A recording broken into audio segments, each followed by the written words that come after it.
Hi guys, welcome back to my channel. Today I'm going to be taking you behind the scenes, showing you how I film and edit my YouTube videos, the equipment I use, my process for filming and editing, and also how to edit using iMovie. iMovie is a super great tool because it's free, and I've used iMovie to edit all of my videos, and it really can do a great job. I feel like this video would be like totally suitable for beginners if you have like no idea what you're doing, but also if you already have a YouTube channel, maybe you're looking to grow it or you're looking for new editing techniques. I think this video can hopefully be helpful for all of those things. So I have lots to cover.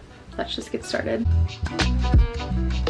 The first thing is equipment. I have kind of mixed feelings about equipment because for sure you can totally film on your iPhone, you can edit on your phone even, don't need necessarily fancy stuff to start with, but I also do think that having a camera really helps. I wanted to start a YouTube channel since I was in 7th grade. I never went through with it until a few years ago. I saved up a little bit of money, you know, worked a few shifts, and I bought the Canon G7X Mark II. I think it was like around $600 in that range. I know that's not feasible for everyone, but like I said, you know, I worked a few shifts at Target and I was able to buy it. So in my opinion, it's really worth it. Get a camera like that at the start so that your videos are really good quality. But again, if you're not to that point yet, you want to just maybe test it out, you can just use your phone. The next part of equipment is tripod. I have 2 tripods. One of them stays on my camera at pretty much all times. It's a tiny tripod. I believe I got it from Amazon. I love this because it almost works as like a stabilizer as well. Like when I'm filming around, I just hold on to the stick and kind of use that, and it's really nice. Obviously it's nice because you can just stand it up anywhere, but for videos where I want to like point the camera down and it needs to be up higher, I have a big tripod. This tripod gets very large because this extends and then this extends, and it can just it's like a full-size tripod. So this one was from Amazon as well. It was a bit more expensive because it's obviously like really big and nice. To start, potentially if your channel is going to be sit down only videos, or like that's the majority of what your channel is, I think a bigger tripod might be worth it depending on where your setup is. But in my opinion, I think a small tripod is a necessity almost, because it can be really hard to just set your camera down and have it be like at the right angle and the right height. There's also microphones, which I have never used, but they can be super helpful. I don't think it's necessary from the beginning, but you can get pretty reasonably priced microphones on Amazon to just help your sound quality. It's especially good if you're going to be talking a lot in your videos. Ring lights, they definitely are not necessary. I would say I would only recommend these again maybe if you're doing lots of sit down videos, or maybe if you're like a gaming channel or something like that, to where you constantly want to have really good like bright light on you. I honestly don't use it a ton because I kind of like to have softer or more natural lighting, but a ring light can be something to invest in if you feel like it's right for your channel. The next 2 things are really essential for me. So one of them is a large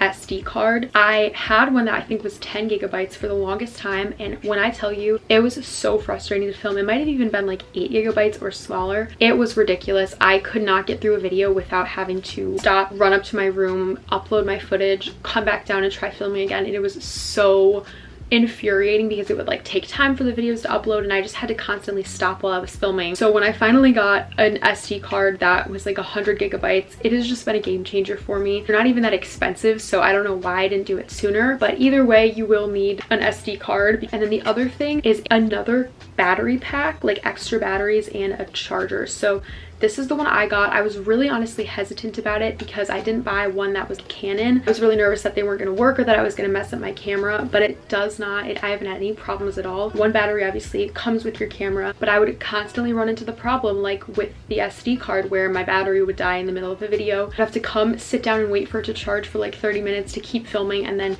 come back and keep having it charged. So I bought this battery pack. It was so worth it, and something that might not necessarily be crucial to get right when you start your channel, but absolutely makes a difference I think later on. The next thing is a laptop. Like I said, you can get iMovie, you know, on your phone. You can edit on your phone. It's really hard because the screen is so small and the editing features are so limited. So if you can get a laptop, I mean, it's just much easier. But again, it's not necessary at the very beginning, and I know laptops are expensive. It makes editing a lot easier. The next thing is an external hard drive. It made things so much better for me and more organized because all of my videos, I'd put them onto my computer, and then I had so many, and then once I would make my video projects and edit the video, filled up my storage so fast. I got 2 terabyte hard drive on Amazon. I put all my footage on for one video, I edit it, and as soon as the video is edited and posted, I plug in my drive and I drag everything into this drive. Last thing that you might not really think of at first, especially if you're going to start a YouTube channel, you might not know yet that you need, is a cord that goes from your camera to your laptop. You can either get a cord like that, or you can get an SD card reader that plugs into your laptop. Otherwise, you won't be able to upload your videos.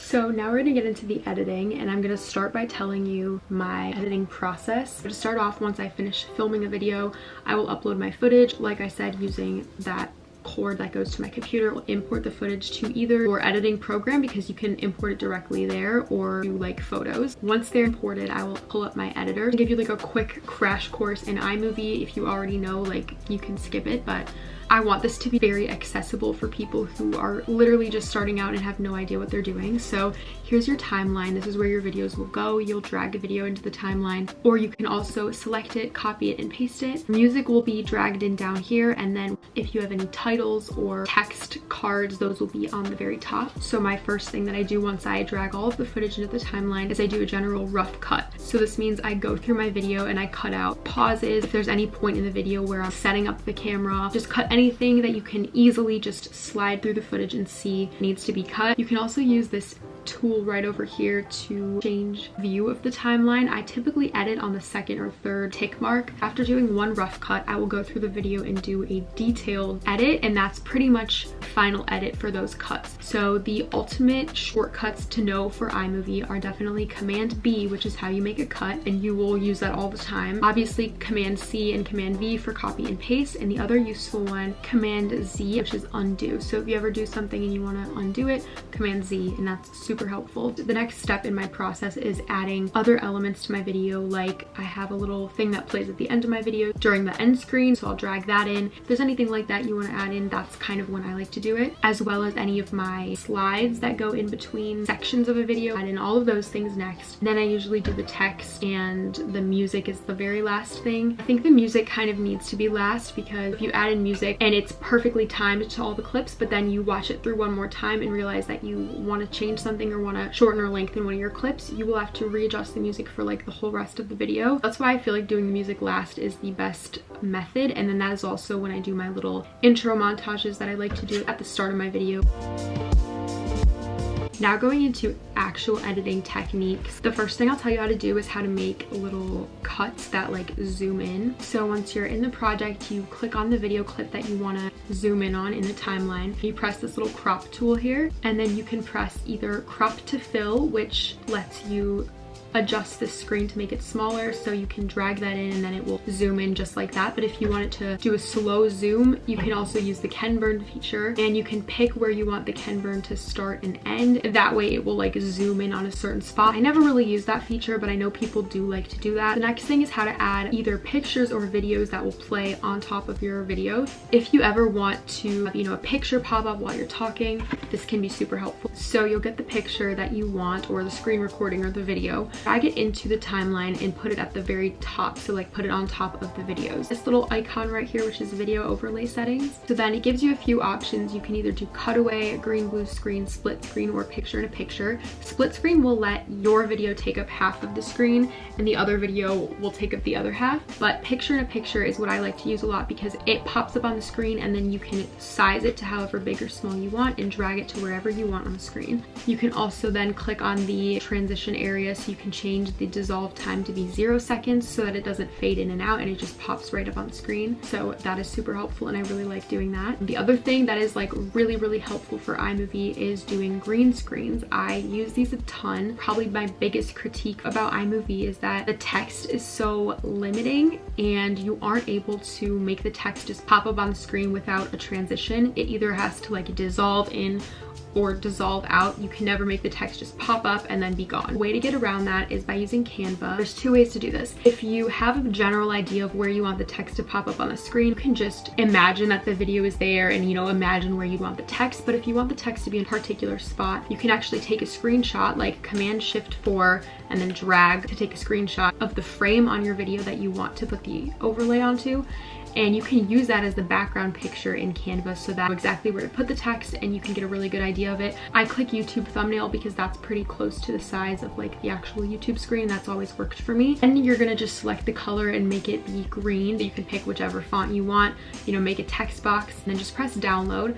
Once it downloads, you can drag it into your frame, drag it on top of the videos, and then next you're going to click video overlay settings again. But instead of clicking picture in a picture, you click green blue screen, and the green background completely disappears. So the next thing is something I like to sometimes add into my videos, which are little pictures that pop up, like transitions. So it could just be a solid background, it could be any like cute picture you find online. I really like to do aura pictures because I really like auras, and so that's like my favorite thing to choose. So sometimes I'll just pick a different aura that kind of goes with the theme of the video, but I make those using Canva. So I will drag in the picture into Canva, I will add my text. Something else that I like to do is make the text pop up at 2 different times on the screen. This is something else I don't love about iMovie. They don't make it easy for text to pop up on the screen one after another. Like you can only have one thing at a time, and that's one of the biggest limitations of iMovie. But one way that I sort of get around that is I'll often make one slide that says what I want it to say, like what the title of the video is or kind of what the topic of the video is. I will save that and download it, and then I will go back to the original one and add text right underneath that original text. So the original text is still there in the same spot,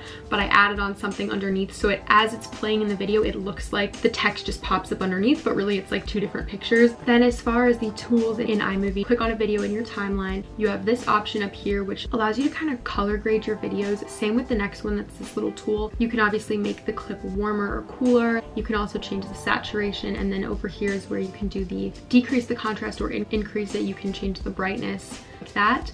The next tool is the crop tool, which I kind of mentioned. You can either do fit, which it will just fit it to the clip. You can do crop to fill if you want to make the area smaller. Sometimes I want to cut something out of the background and I will use the crop to fill tool, or the Ken Burns, which is like a slow zoom. Something that I use quite often is the stabilize shaky video feature. Just if I have a clip that's like a little bit shakier than I would like, where it's not quite as steady as I would want, I check that box on, and it honestly is really helpful. You can also change the audio right here. It allows you to change the volume of the clips, and you can also lower the volume of other clips. This one right here allows you to like reduce the background noise. I haven't ever really used that, but one that I do use is the speed.